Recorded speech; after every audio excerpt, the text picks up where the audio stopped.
Mtandao wa wanawake mkoa wa Geita katika kuelekea maadhimisho ya siku ya wanawake duniani mkoa wa Geita yanayotarajiwa kufanyika Machi 8, 2026. Mapema leo Machi 6, 2026 wamefanya usafi na kutoa msaada wa mashuka, sabuni, mifagio katika kituo cha afya cha Katoro wilayani Geita mkoani humo. Akizungumza mara baada ya kukamilika kwa zoezi hilo, kamanda wa jeshi la polisi mkoa wa Geita Sakap Safia Jongo amesema lengo la kutoa msaada huo ni kuonyesha uwiano sawia baina ya kina mama pamoja na askari wa jeshi la polisi katika kutimiza matendo ya huruma kwa jamii. Katika kuadhimisha siku ya wanawake duniani tarehe 8 Machi, sisi askari wa kike wa mkoa wa Geita huwa katika maadhimisho haya tunafanya shughuli mbalimbali za kijamii, kwamba mbali ya sisi kuwa askari polisi, lakini sisi ni wanawake. Na pia tunataka kuithibitishia jamii kwamba kuwa sisi askari hakumaanishi kwamba wanawake wetu haupo. Kwa hiyo tunafanya matendo mbalimbali ya huruma, lakini moja ya jambo ambalo leo tunalifanya ni kuja kutembelea kwenye hospitali hii ya kituo hiki cha afya cha Katoro, kuja kuwaona kina mama wenzetu ambao wamejifungua, na sisi kama kina mama ambao na sisi tumeingia leba, tunaijua changamoto ya mwanamke akiingia leba. Kwa hiyo tumeona tulete mashuka, ambapo mara nyingi ukiwa pale leba shuka mara nyingi zinachafuka.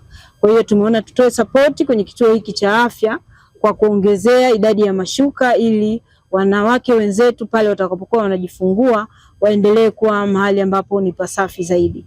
Lakini sambamba na hilo, wakati wa kujifungua mwanamke anakumbana na changamoto mbalimbali, na hasa unapokuwa wodini. Kwa hiyo tumeona tununue vifaa vya usafi, kuongezea support hospitali, kuongezea kufanya usafi, na tulikuwa tumetamani kuja kufanya usafi kwenye hiyo hospitali, lakini kwa bahati mbaya mvua imekuwa kubwa, kwa hiyo zoezi hilo halikuweza kufanyika. Lakini kikubwa ni katika kuadhimisha siku ya wanawake duniani, na sisi kama askari polisi hatuwezi kujitenga na wanawake wengine duniani. Tunaungana nao katika kuhakikisha kwamba mwanamke anaendelea kuthaminiwa, mwanamke anaendelea kutambuliwa na jamii, lakini pia wajue kabisa sio tu sisi ni wanawake askari, sisi ni askari na tunafanya kazi kama askari mwingine yoyote. Tunabeba silaha, tunafanya kila kazi ambayo mwanaume anafanya, lakini bado jukumu letu la mwanamke liko pale pale.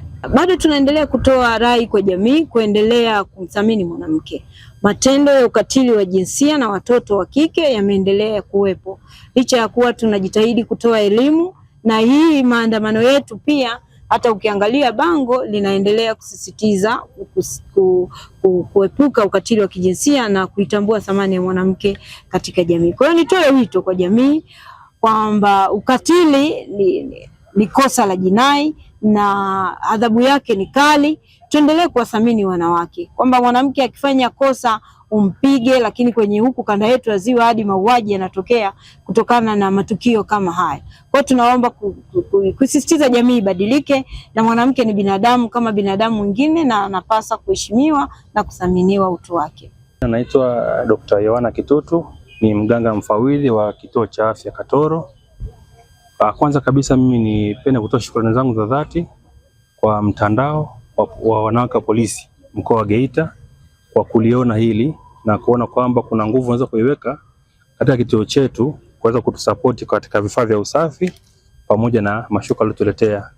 Mimi niseme tu kwamba navipokea na nashukuru, na hivi vitakuwa na kuwa chachu ya kuongeza huduma katika eneo letu la kituo cha afya cha Katoro.